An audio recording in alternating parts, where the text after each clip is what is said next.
Hey guys, it's Mike here, and in this video, I'm going to be discussing a question that I have wondered about for a very long time now.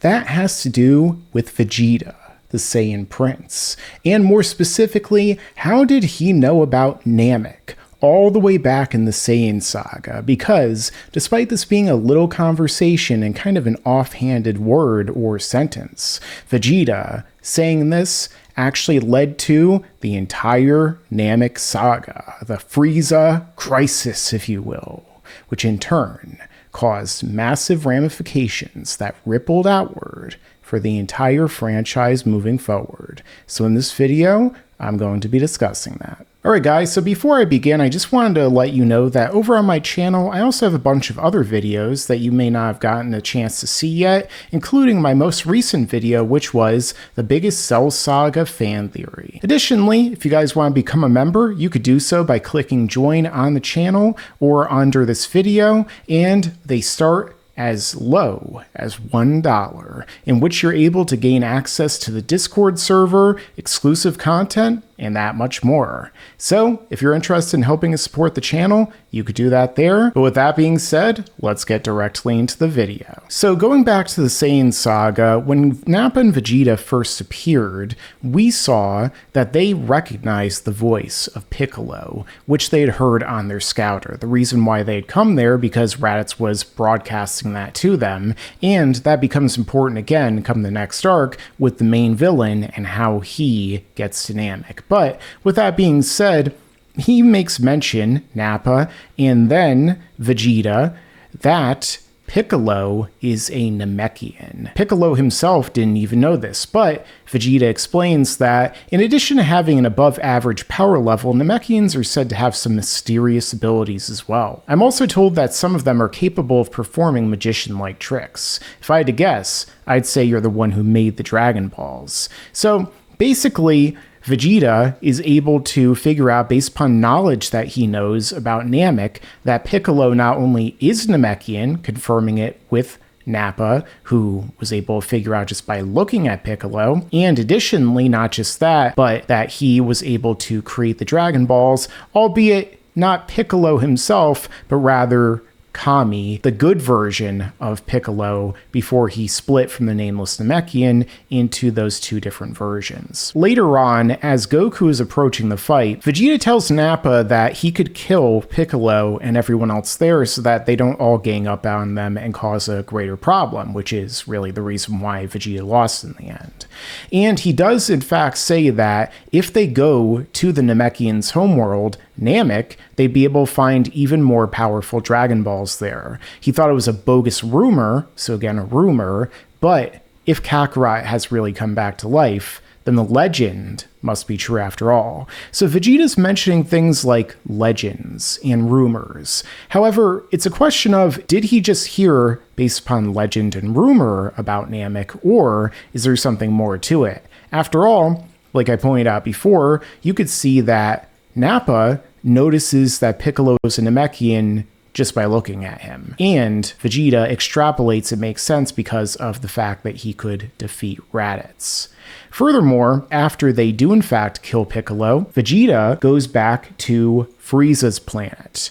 Now, when he's on Frieza's planet, he talks to Kiwi, as it were. And essentially, he tells Vegeta that because Frieza had overheard the conversation that Vegeta was having about Namek and them having Dragon Balls, Frieza listened in and decided to go to Namek himself in order to get eternal life, which of course was Vegeta's entire plan, well, from the start, that they would in fact go to Earth, become immortal warriors, and of course it ties into the idea later on in this arc, the Namek arc, in which we see that he wants to in turn use his immortality to give him an edge on Frieza and wear him down and defeat him eventually. So with that being said, again, we see that Frieza and his men go to Namek. They're able to get there easily, and they start to do what they need to do in their eyes in order to attain the Dragon Balls to give Frieza immortality. He's very ruthless, as we can immediately see demonstrated by his very first scene. Now, the question is, how exactly could they have even gotten there and known about Namek? After all, the thing is that, as we see, Namek at this point, according to King Kai, which I'll get into shortly, is very scarcely populated and also has been set back significantly from what ended up happening in the past, which was the storm that they endured, which led to basically all of them living in these little villages. The Grand Elder is living just on top of a rock with this one building that he had lived in. And not just that, but also the Grand Elder was the only surviving Namekian who then turned spawned about 100 children, of which Nail, Dende, Mori, and everyone else on the planet Namek at this point is. So, with that being said, going to the way that the Earthlings got to Namek, now they used Kami's ship. In order for them to actually figure out that they could use not only his ship, but also that they need to go Namek in the first place, they had to speak to King Kai, Kai-Osama. After Krillin explained the entire plan, King Kai was listening in, he started to speak to them, and then he in turn gave them directions. Now, it makes sense for King Kai, of all beings, to be able to know where Namek is at this point.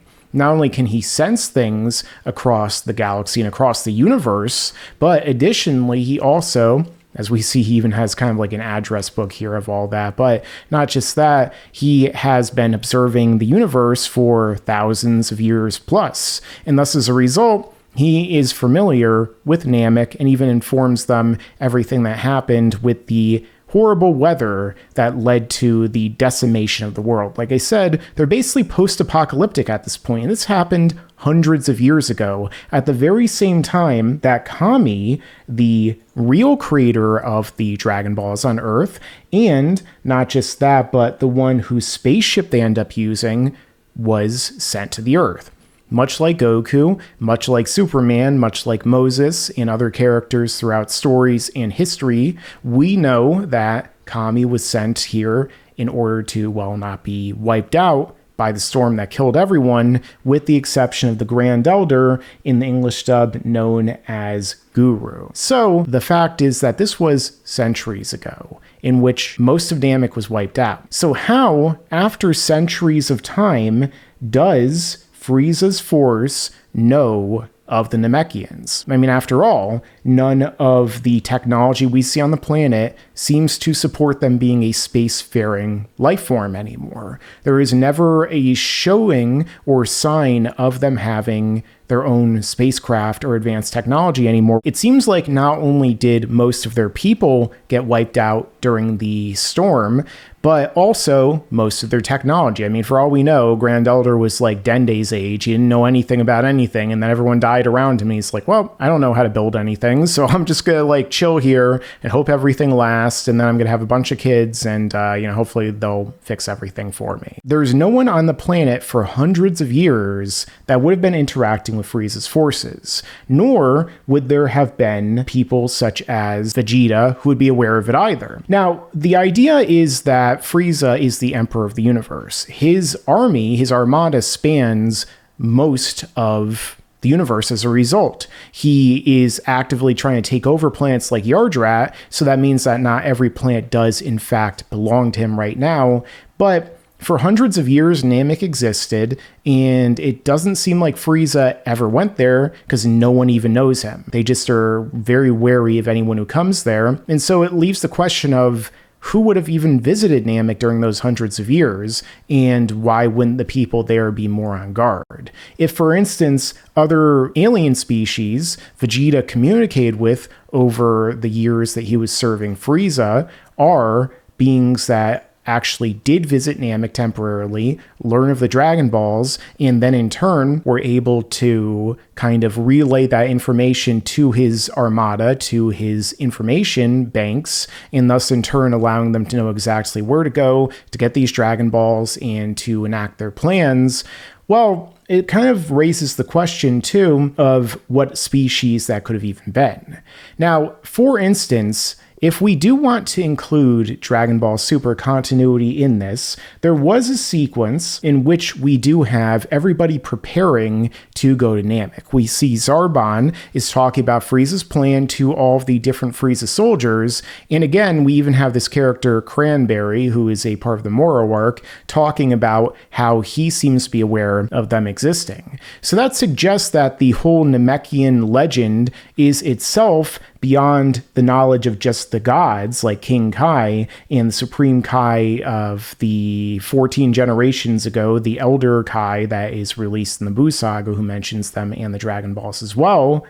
And thus, in turn, it raises the question of, well, is it possible that there were Namekians out there who mention this? For instance, we do have in Dragon Ball Super and really the modern continuity, the Galactic Patrol. The Galactic Patrol, of course, as we could see here, are made up of a number of different species, like everything that you could really think of, including perhaps Namekians. So maybe there were Namekian survivors other than the Grand Elder right here, who in turn actually revealed what had happened on Namek, that there were Dragon Balls that could grant any wish, and many people just kind of wrote it off as, well, nonsense, as a legend, as, well, a falsehood. However, it does raise the question of if there actually were other living Namekians out there among the stars, shall we say, then why did they never go back to their homeworld and communicate with Guru or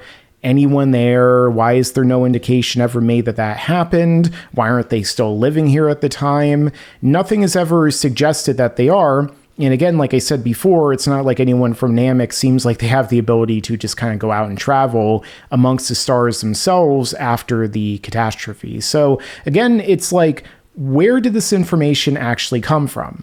Did people touch down the planet? Among the members of the Galactic Patrol, we do see that the Galactic Patrol was still around and operating even as far back as before Majin Buu attacked and wiped out the Kaioshin in the Dragon Ball Super continuity, so if you want to throw that in there. But these aren't really ideas that Toriyama had in his mind back in the 1980s when he was writing Dragon Ball as a manga weekly. Those were just not concepts he really even knew of. Somehow, Vegeta and Nappa just so happened to be aware of the fact that he was, in fact, a Namekian, that being Piccolo. And so Frieza knew exactly where Namek was and went right there in order to get the Dragon Balls. Vegeta flew right there as fast as he could too in order to try and beat Frieza there, which obviously he wasn't able to. So again, where'd that information come from? Well, let's check that out in my conclusion. So in terms of where Vegeta and Nappa learned about Namek, it really is up in the air, or I guess out there amongst the stars, as we might say. Vegeta does seem to be aware of it, and Nappa's the one who brings it to Vegeta's attention, and thus kind of raising the question of if Nappa has seen a Namekian before, or he's just heard of the descriptions of them. And if they are so aware of them, why has no one they ever known among the Frieza Force, for instance, gone there and verified this for themselves? Why didn't Vegeta and Nappa? Maybe they're always so busy and preoccupied, but you do question how they actually learned this information and how the person who told them learned it too. In terms of the out-of-universe explanation, of course, this all does come down to Toriyama most likely wanting to just kind of find a way to not only connect the narrative of Piccolo and his Elseworld origins, kind of similar to Goku, giving him a sci-fi retcon of sorts. And I did talk about the biggest retcon in the history of Dragon Ball Z, which involves that you could see in the top right corner of my video down below in the description or just on my channel. With that being said, it was very easy for Toriyama to do that, to turn everything once again into a sci-fi direction. Instead of Raditz telling Goku, this time it was Nappa and Vegeta telling Piccolo, and then also setting up more of a story to come after the Saiyan saga, connecting that tissue between the arcs, introducing it through Frieza and Vegeta's rivalry and dynamic, as well as, well, another dynamic in which they had to bring back those who had died before they went to Namek. Yeah, I know, terrible joke. But either way, I do think that ultimately the real reason is that knowing about Namek is Vegeta's technique. But what do you guys think? Let me know down below in the comments. Thanks for watching, and make sure to stick around, because there's a lot more to come in the future. Y'all, and you about to subscribe.